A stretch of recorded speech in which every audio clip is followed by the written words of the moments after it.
Hello student, आज हम आप लोग के साथ class 10th exercise 3.3 NCERT book लेके आए हैं। ठीक है, 3.2 तक हमने अपना पूरा कंप्लीट करवा दिया था और हमें उम्मीद है कि आप लोग को 3.2 तक अच्छी तरह से समझ में हमें भी आ गया होगा। अब हम लोग चलते हैं 3.3 की ओर। ठीक है, देखिए 3.3 में क्वेश्चन क्या कह रहा है, निम्न रैखिक समीकरण युग्म को प्रतिस्थापन विधि से हल करें। ठीक है, समीकरण को जो है 5 तरीके से हम लोग निकाल सकते हैं, लेकिन यहाँ पे आपको बोला गया है कि प्रतिस्थापन विधि से निकालें। ठीक है, तो प्रतिस्थापन विधि से निकालने के लिए हम लोग को क्या करना है, कैसे निकालना है, वो आप लोग को हम बताएंगे। और इससे पहले जो है वो हम लोग ग्राफ विधि से हम लोगों ने क्वेश्चन को सॉल्व किया था। ठीक है, आज हम लोग चलेंगे प्रतिस्थापन विधि की ओर। ठीक है, तो exercise 3.3 NCERT book class 10 question number 1। ठीक है, देखिए क्या बोल रहा है, solve the following pair of linear equation by the substitution method. तो प्रतिस्थापन विधि को इंग्लिश में क्या बोलते हैं, सब्स्टिट्यूशन मेथड। ठीक है, तो चलो हम लोग क्या करते हैं, हम लोग चलते हैं प्रतिस्थापन विधि की ओर। तो आप लोग ध्यान रखिएगा कि प्रतिस्थापन विधि के लिए हम लोग जो है किसी पहले यहाँ देखिए क्वेश्चन देखिएगा, x प्लस वाई बराबर 14, ये हो गया समीकरण 1। ठीक है, x माइनस वाई बराबर हो गया समीकरण 2। ठीक है, अब हम यहाँ क्या करते हैं, कोई भी एक समीकरण को ले, तो देखिए यहाँ लेते हैं समीकरण 2 से। यहाँ पे अगर आप लोग चाहें तो एक को भी ले सकते हैं। ठीक है, तो हम यहाँ पे ले रहे हैं समीकरण 2 से। तो समीकरण 2 से करके x या y का वैल्यू निकालना है। ठीक है, तो समीकरण 2 को लिखते हैं x माइनस वाई बराबर 4। तो हम जो है यहाँ पे x का वैल्यू निकालते हैं। ठीक है, तो x बराबर क्या हो जाएगा, ये हो गया 4, ये माइनस जो है वो इधर आके क्या हो जाएगा प्लस, हमने आप लोगों को पहले से ही बता रखा है। तो चलो अब यहाँ से क्या कर, जो तरीका बता रहे हैं बस उसको ध्यान से सीखिएगा, प्रतिस्थापन विधि से समीकरण सॉल्व हो जाएगा। ठीक है, तो चलिए x का मान जो है समीकरण 1 में डालते हैं। आपका मन है तो समीकरण 2 में भी डाल सकते हैं, लेकिन हम क्या करते हैं समीकरण 1 में डालते हैं। देखिए लिखना पड़ेगा पूरा, x का मान समीकरण 1 में डाल। ठीक है, तो समीकरण 1 देखिए क्या है, तो समीकरण 1 है x प्लस वाई बराबर 14। ठीक है, तो x का वैल्यू हम लोगों ने क्या निकाला है, 4 प्लस वाई, एक्स के जगह पे जो उसका वैल्यू डाल दिए, प्लस वाई बराबर क्या 14। देखिएगा ध्यान से, अब देखो 4 को ऐसे ही रहने देते हैं, अब y को प्लस करेंगे तो क्या हो जाएगा 2y बराबर क्या, तो 14। ठीक है, दिख रहा है, समझ में आ रहा है। तो अब क्या करते हैं, तो यहाँ हो गया 4 प्लस 2y बराबर 14। तो y का वैल्यू निकाल रहे, 2y बराबर क्या हो जाएगा 14, ये प्लस इधर आया तो क्या हो जाएगा माइनस। तो 2y बराबर 14 में से 4 गया तो कितना आ गया 10। तो y बराबर क्या हो गया 10/2, कट कर देंगे तो कितना आ गया 5। y का वैल्यू कितना आ गया 5। अब क्या करेंगे, y का मान समीकरण 1 में डालने पर, आपका मर्जी है तो समीकरण 1, 2 किसी में भी डाल सकते हो। तो हम यहाँ करते हैं y का मान समीकरण 1 में डालते हैं।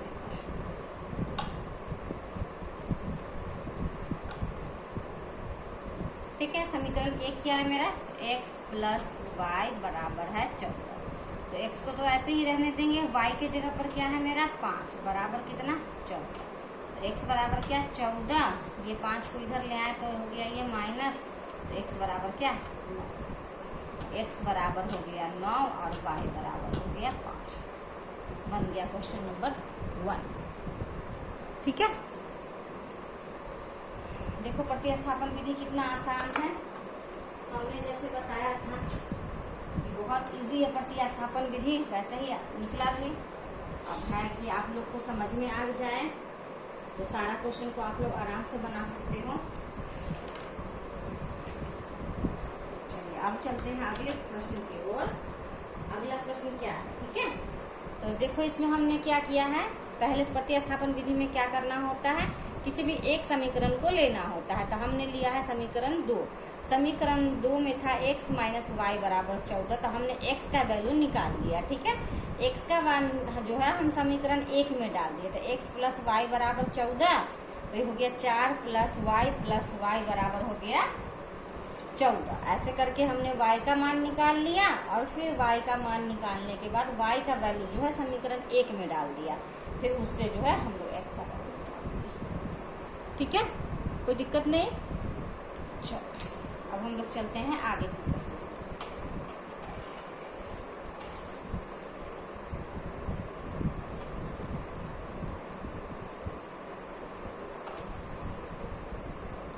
ठीक है, अब इसी का क्वेश्चन नंबर 1 का दूसरा सवाल। दूसरा सवाल देखिए क्या है, तो दूसरा सवाल है s माइनस टी बराबर है 3, समीकरण 1, और s by 3 plus T by 2 बराबर है 6, ठीक है।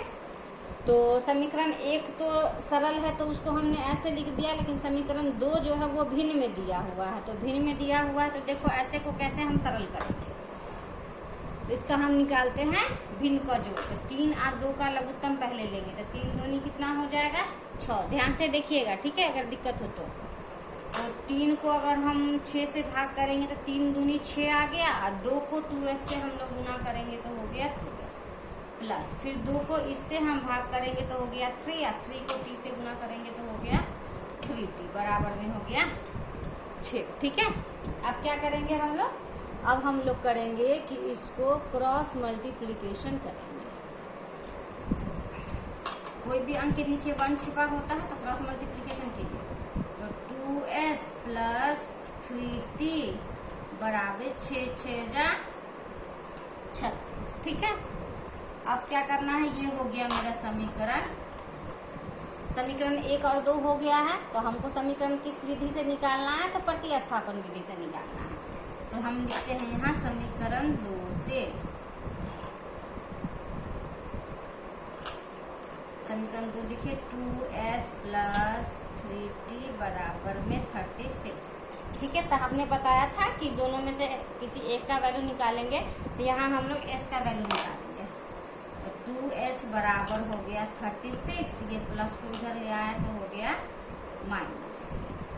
s बराबर क्या हो गया 36 बाई 3t, अब बट्टा में हो गया 2, कोई दिक्कत नहीं है। अब क्या करेंगे, s का मान समीकरण 1 में डाल के लिखते हैं।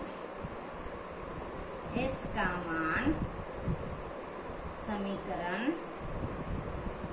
1 में डाल,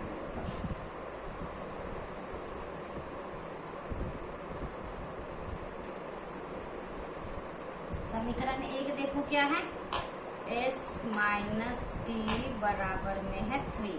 s का वैल्यू हम लोगों ने क्या निकाला है, तो 36 माइनस 3t, अब बट्टा में क्या 2।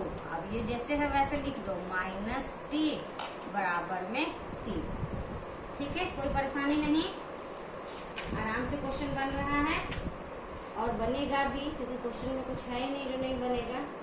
आप लोग एक प्रतिस्थापन विधि को समझ जाओगे तो सारा क्वेश्चन आप लोग आराम से बना लोगे। तो चलिए अब इसको देखो कि कैसे हम लोग सॉल्व करेंगे, ठीक है। तो इसको सॉल्व करने के लिए कोई भी भिन्न के नीचे क्या होता है, 1 छिपा हुआ होता है, ठीक है। तो हमने 2 और 1 का लघुत्तम लेंगे तो हम लोग को आ जाएगा 2, ठीक है। 2 को 2 से भाग किए तो क्या हो गया 1 को इस दोनों से गुना करेंगे तो क्या आएगा 36 माइनस 3t, ठीक है, माइनस का माइनस, इसको इससे भाग किए तो 2 को 2 से गुना किए तो 2t बराबर में 3। हम प्रश्नों को बना रहे हैं, आप लोग को और कहीं से भी कोई दिक्कत आए तो हमें कमेंट करके जरूर बताइए। जहाँ पे दिक्कत आएगा उसको हम बता के आप लोग को उस परेशानी दिक्कत को ख़त्म कर देंगे। ठीक है, तो चलिए आप देखिए 36 का 36 माइनस, दोनों जाति मिल रहा है तो माइनस माइनस प्लस होता है, लेकिन चिन्ह माइनस रहेगा। 3 और 2 हो गया 5t, बटा में हो गया 2, बराबर में हो गया 3। कोई दिक्कत नहीं। अब क्या करेंगे, क्रॉस मल्टीप्लीकेशन करेंगे। तो 36 माइनस 5t बराबर 3 दूनी हो गया 6। ठीक है, अब जाति मिलाइए। माइनस 5t बराबर 6, ये प्लस को उधर ले आए तो ये हो गया माइनस। तो माइनस 5t बराबर हो गया माइनस 30। 36 में से 6, माइनस से माइनस खत्म। t बराबर क्या हो गया 30, अब बटा में 5, 5 6 का 30। t का वैल्यू कितना आ गया 6। t का वैल्यू क्या आ गया 6। अब क्या करेंगे, t का वैल्यू आ गया है यहाँ पे 6। अब t का मान लिखेंगे यहाँ पे, t का मान समीकरण 1 में डाल देंगे।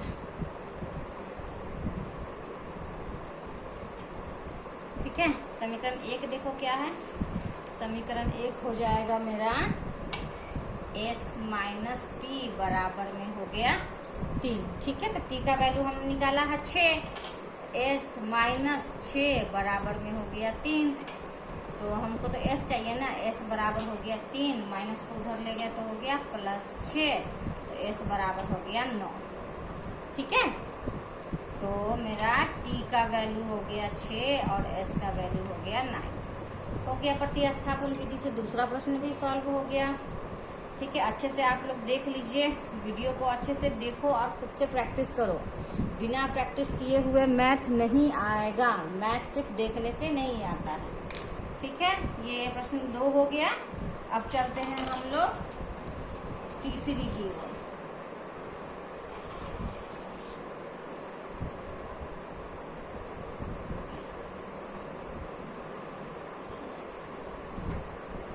ठीक है, देखिए तीसरा प्रश्न क्या है।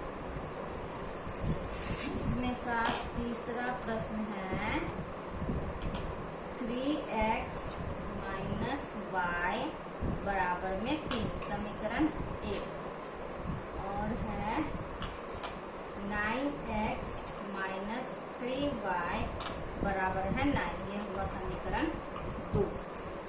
ठीक है,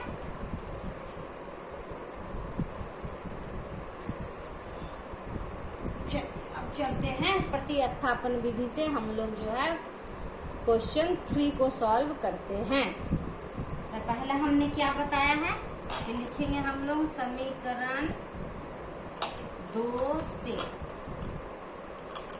तो देखिए 9x माइनस 3y बराबर में हो गया 9।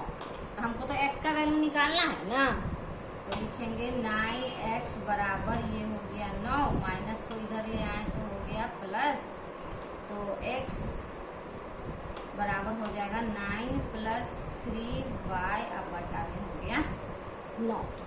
अब क्या करना है, तो x का मान जो है समीकरण 1 में डाल के देखते हैं। x का मान समीकरण 1 में डालने पर समीकरण 1 देखो तो 3x माइनस वाई बराबर में है 3। तो 3 का 3 रहने देते हैं, x का वैल्यू पुट कर दीजिए, तो 9 प्लस 3y अब बटा में 9 माइनस y बराबर में 3। ठीक है, अब देखो इसको कैसे सॉल्व करेंगे। यहाँ ब्रैकेट दिख रहा है, तो ब्रैकेट का मतलब तो गुना होता है ना, तो गुना कीजिए। 9 तिया 27 प्लस 3 तिया 9। देखो यहाँ पे क्या किया, ब्रैकेट का मतलब तो दोनों से 3 को गुना करना है ना। तो 9 तिया 27 और 3 तिया 9, अब बटा में हो गया 9 माइनस वाई बराबर में 3। कोई दिक्कत नहीं है। चलो, कोई भी अंक के नीचे 1 छिपा हुआ है, तो 1 9 का लघुत्तम ले लिए तो हो गया 9। तो 9 को 9 से भाग किए तो 1 को इस दोनों से गुना किए तो हो गया 27 और प्लस 9y माइनस 1 को 9 से भागा किए तो हो गया 9 को y से गुना किए तो हो गया 9y बराबर में 3। ये 9y प्लस माइनस है तो 9 में से 9 गया तो खत्म हो गया। 27/9 बराबर में 3, क्रॉस मल्टीप्लीकेशन 9 × 27। देखो कट गया, कुछ मान आ रहा है क्या? कुछ मान नहीं आ रहा है, तो इसका मान क्या हो गया? 0।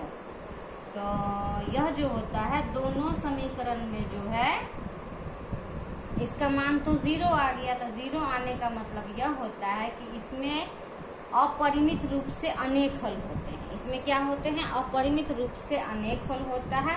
यह हमेशा सत्य होता है क्योंकि हमारा न यहाँ x का मान निकल पाया है न y का मान निकल पाया है, और दोनों का मान क्या हो गया है? 0 हो गया है। तो 0 होने पे क्या होता है? दोनों समीकरण एक ही होते हैं। ठीक है, दोनों समीकरण क्या होता है? एक ही होते हैं।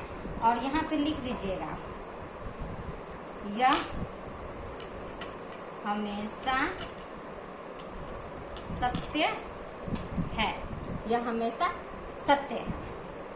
इसीलिए क्या करेंगे? इसीलिए हम लोग करेंगे, लिख देंगे इसमें अपरिमित रूप से अनेक हल होते हैं। बस हो गया प्रश्न। इसमें तो कुछ निकला ही नहीं, 0 वैल्यू आ गया, इसीलिए इसका क्या होगा? इसमें अपरिमित रूप से अनेक हल होते हैं। चलिए, ये प्रश्न संख्या कौन सा हो गया? यह हो गया तीसरा। इसको हम मिटा देते हैं।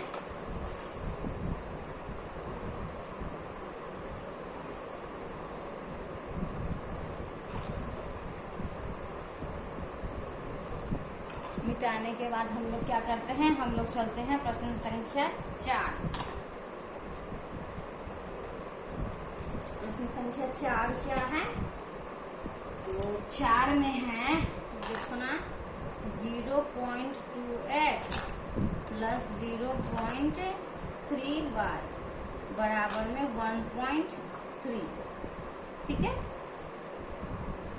तो देखो ये जो दशमलव दिया हुआ है, तो दशमलव को हम लोग हटा दे रहे हैं। दशमलव को हम लोग हटा के क्या करते हैं? दशमलव का मतलब क्या होता है? दशमलव हटा के हम लोग 1 देते हैं, उसके बाद जितना भी अंक होता है उतना 0 डालते हैं। तो यहाँ 1 अंक है तो 1 0। दोनों का लघुत्तम लीजिए तो हो गया 10, तो हो गया यहाँ 2x प्लस 3y बराबर में हो गया 13 बटा में 10। दोनों का बटा में 10 है तो खत्म। तो 2x प्लस 3y बराबर में हो गया 13। ये हो गया समीकरण 1। देखो दशमलव वाला आएगा तो कैसे इसको सॉल्व करेंगे? फिर दूसरा देखो, तो 0.4x प्लस 0.5y बराबर में 2.3। ठीक है, तो कैसे हमने दशमलव बताया? दशमलव हटा के 10, दशमलव हटा के 10, दशमलव हटा के 10, दोनों का हमने लघुत्तम लिया था 10। तो 4x प्लस 5y बराबर में हो गया 23/10। 10 से 10 खत्म, 10 से 10 खत्म। तो क्या हो गया? 4x प्लस 5y बराबर हो गया 23। समीकरण हो गया यह। ठीक है, कोई दिक्कत नहीं। प्रश्न आ रहा है बनाने। दशमलव वाला को कैसे हमने निकाला सो आप लोग देख लिए हैं। तो चलिए अब हम लोग चलते हैं प्रतिस्थापन विधि की ओर। तो प्रतिस्थापन विधि में हम लोग क्या करेंगे? तो हम लोग करेंगे, ले लेंगे समीकरण 2 को।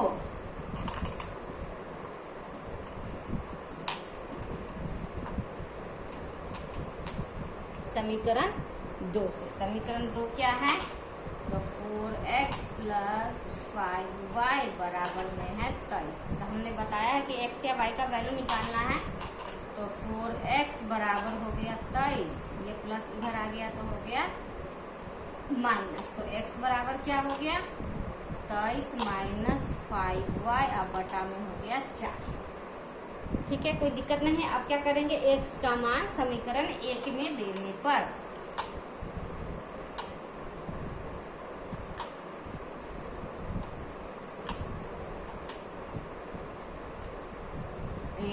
डालने पर। ठीक है, समीकरण 1 देखो क्या है? समीकरण 1 है मेरा 2x प्लस 3y बराबर में है 13। ठीक है, तो हम लोगों ने x का वैल्यू निकाला है, तो 2x के जगह पर लिख दूँ 23 माइनस 5y बट्टा में है 4 आप प्लस 3y आप बराबर में है 13। ठीक है, तो देखिए 3 तियाई 9, 3 दूनी सॉरी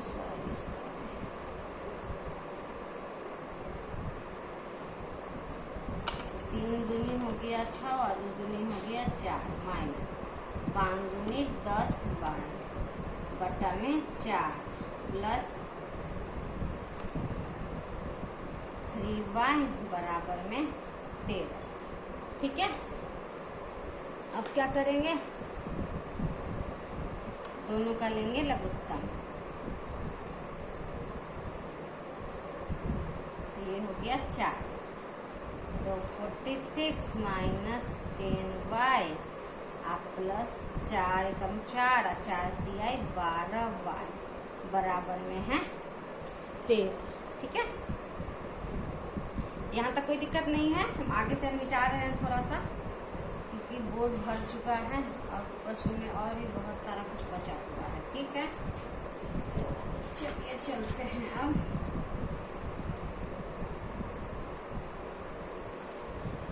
यहाँ देख लो क्या है मेरा 46 माइनस 10y प्लस 12y बट्टा में 4 बराबर में 13। इधर कहाँ मिटा लेते हैं,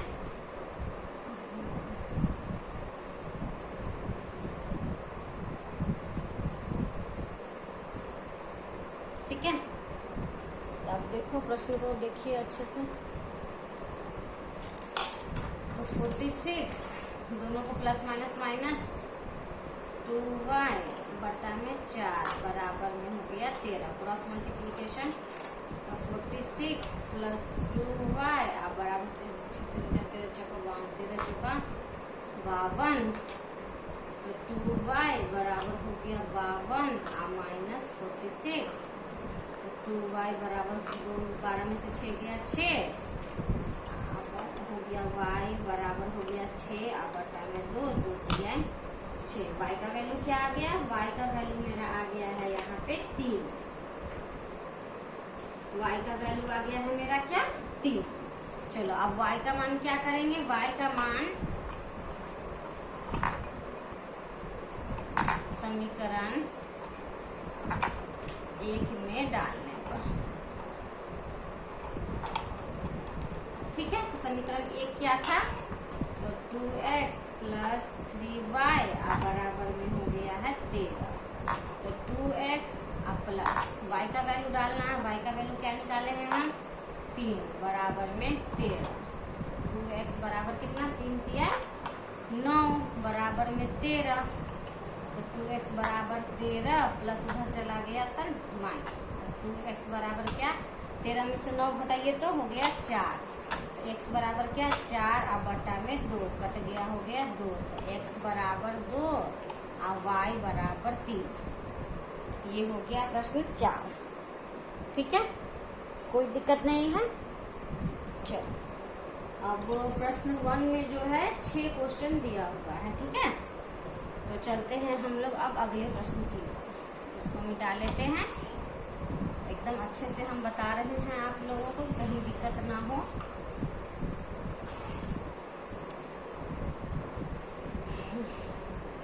अब प्रश्न नंबर आ गया यहाँ पे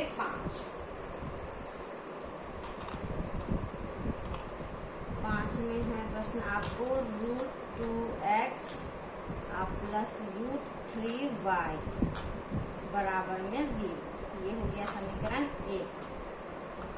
फिर है √3x माइनस √8y बराबर में 0, समीकरण 2। ठीक है, तो समीकरण 1 2 किसी भी फॉर्म ले सकते हैं, तो यहाँ हम लोग लेते हैं समीकरण 1 से।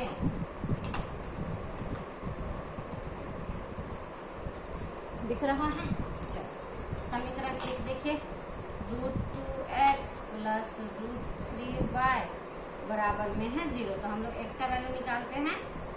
तो √2x बराबर, ये प्लस है तो इधर चला गया तो हो गया -√3y। तो x बराबर क्या हो गया -√3y और बटा में हो गया √2। कोई दिक्कत नहीं है, ठीक है। अब क्या करते हैं, x का मान जो है हम लोग डालते हैं समीकरण 2 में। x का मान समीकरण 2 में डालने पर देखिए समीकरण 2 क्या है, 2 है √3x माइनस √8y बराबर में 0। तो हमको तो x का वैल्यू डालना है, तो √3 का √3 इंटू इसका वैल्यू डाल दीजिए तो हो गया -√3y और बटा में हो गया √2।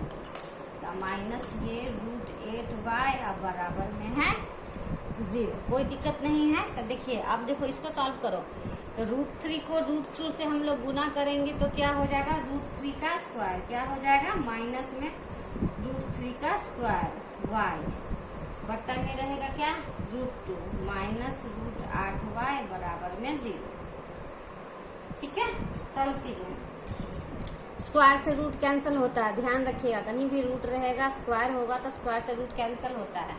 तो ये वो बच गया -3y माइनस रूट ये सॉरी यहाँ पे √2 माइनस √8y बराबर में 0। कोई दिक्कत नहीं है। तो चलिए अब हम लेते हैं यहाँ भिन्न का जोड़ घटा। तो a का √2 को भाग किए तो हो गया √2, √2 को √2 से भाग किए तो 1 को इससे गुना किए तो हो गया -3y माइनस 1 को √3 से भागा किए तो √2 और √2 को √8 से गुना किए तो हो गया ये √16 y बराबर में है 0। तो एक बात बताइए, √16 कितना का स्क्वायर होता है, 4 का स्क्वायर होता है। तो हमने बताया कि स्क्वायर से रूट कैंसिल होता है। तो -3 माइनस 4y दोनों में y है बट्टा में हो गया √2 बराबर में 0। तो माइनस माइनस प्लस तो हो गया -7y बट्टा में √2 तो बराबर में 0। क्रॉस मल्टीप्लिकेशन करेंगे तो -7y बराबर 0, तो y बराबर हो गया 0 बटा -7 बराबर 0। तो y का वैल्यू आ गया 0। y का वैल्यू क्या आ गया 0। अब क्या करेंगे हम लोग, अब हम लोग करेंगे कि y का मान जो है वह डाल देंगे हम लोग समीकरण 1 में।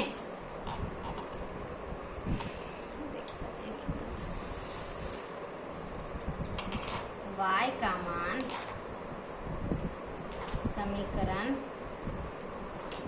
1 में डालने से तो एक क्या है √2x प्लस √3y बराबर में है 0। हम लोग निकाले हैं y का वैल्यू। तो √2x प्लस √3 इंटू 0 बराबर में हो गया 0। तो √2x प्लस ये तो 0 हो गया बराबर में 0। तो √2x बराबर 0, x बराबर 0 बटा √2, x बराबर क्या 0। तो x बराबर 0 और y बराबर भी 0 हो गया। ये प्रश्न संख्या 5। ठीक है, कोई दिक्कत नहीं। चलिए अब हम लोग चलते हैं क्वेश्चन नंबर 1 का लास्ट क्वेश्चन की ओर। देखो सारा प्रतिस्थापन विधि एक ही तरीका से बनता है।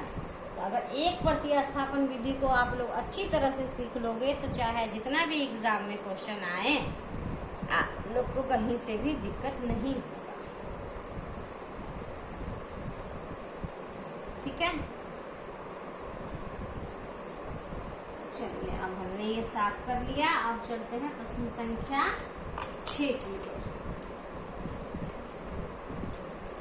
प्रश्न संख्या 6 में देखो क्या दिए हुए हैं। 6 में है 3x बट्टा में 2 माइनस 5y बट्टा में 3 बराबर में है -2। ठीक है, तो ऐसा भिन्न वाला हमने बताया था कि क्या करना होता है। तो भिन्न वाले में क्या करेंगे, 2 3 का लघुत्तम ले लिए थे 6, तो 2 को इससे भाग किए 3, 3 किया 9x माइनस 3 दूनी 6, तो 5 दूनी 10 बराबर -2। क्रॉस मल्टीप्लीकेशन, तो 9x माइनस 10y बराबर 6 दूनी 12। ये हो गया समीकरण 1। कोई दिक्कत नहीं। चलिए दूसरा को लिखते हैं। तो दूसरा है x/3 प्लस y/2 बराबर में 13/6।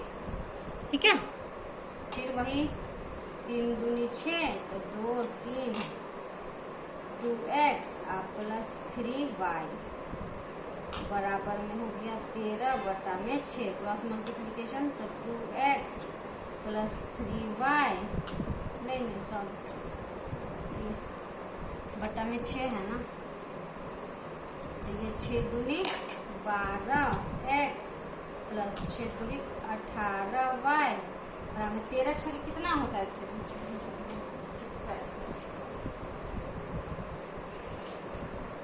13 पचे कितना होता है, 13 पचे हो जाता है। ऐसे भी आप लोग कर सकते हो, इतना जो हम कर रहे हैं। तो ये दोनों के नीचे में 6 से 6 दिख रहा है, तो ये दोनों खत्म। तो 2x प्लस 3y अब बराबर में हो गया 13। ये हो गया समीकरण 2। ठीक है, अब हम लोग क्या करेंगे, अब हम लोग बनाएंगे प्रतिस्थापन विधि। तो उसमें लेंगे समीकरण 2 से, समीकरण 2 से। समीकरण 2 क्या है, तो 2x प्लस 3y बराबर में 13। 2x प्लस 3y बराबर 13। तो 2x बराबर क्या हो जाएगा, ये 13 प्लस इधर आ गया तो हो गया -3y। तो x बराबर क्या, तो 13 माइनस 3y अब बटा में 2। ठीक है, अब क्या करना है, x का मान समीकरण 1 में डालते हैं।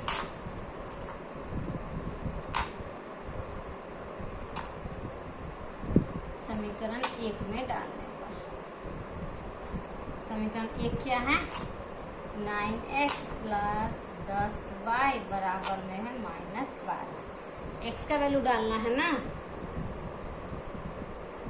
चलो 9 का 9, x का वैल्यू हो गया 13 माइनस 3y बट्टा में 2 माइनस 10y बराबर में हो गया -12।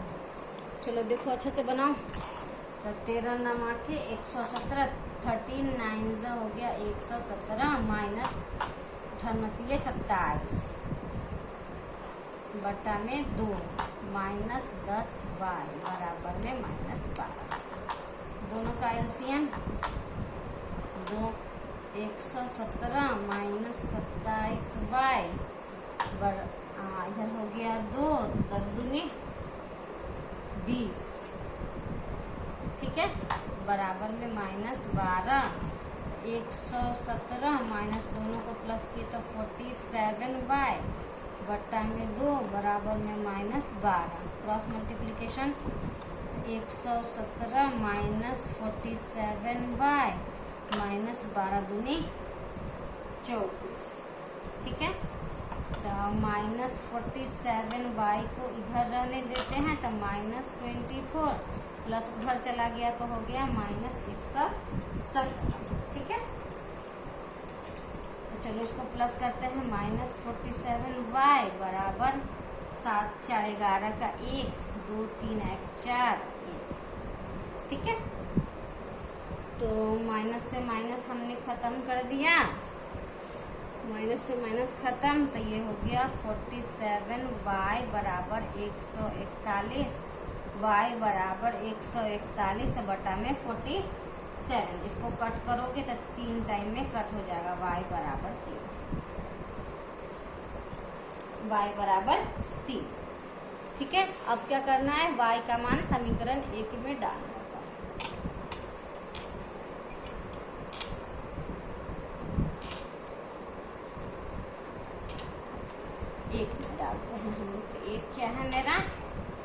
9x माइनस 10y बराबर -12।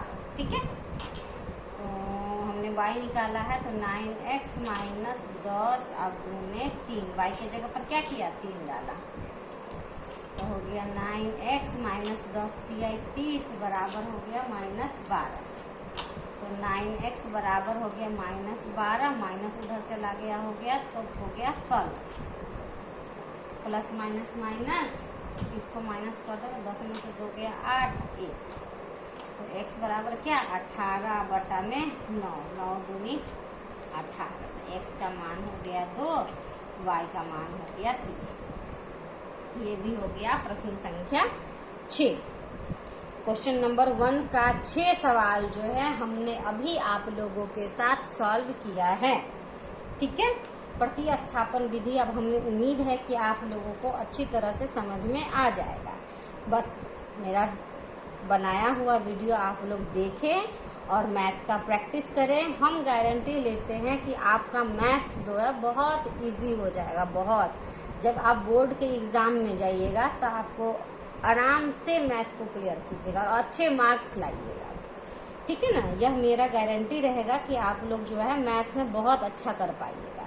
10th के स्टूडेंट लोग बोलते हैं कि मैथ्स बहुत हार्ड होता है, बहुत हार्ड होता है, लेकिन हम जैसे करके आप लोगों को समझा रहे हैं वह मेरा विश्वास है कि आप लोग जो है मैथ को बहुत आसान से इजी कर लोगे।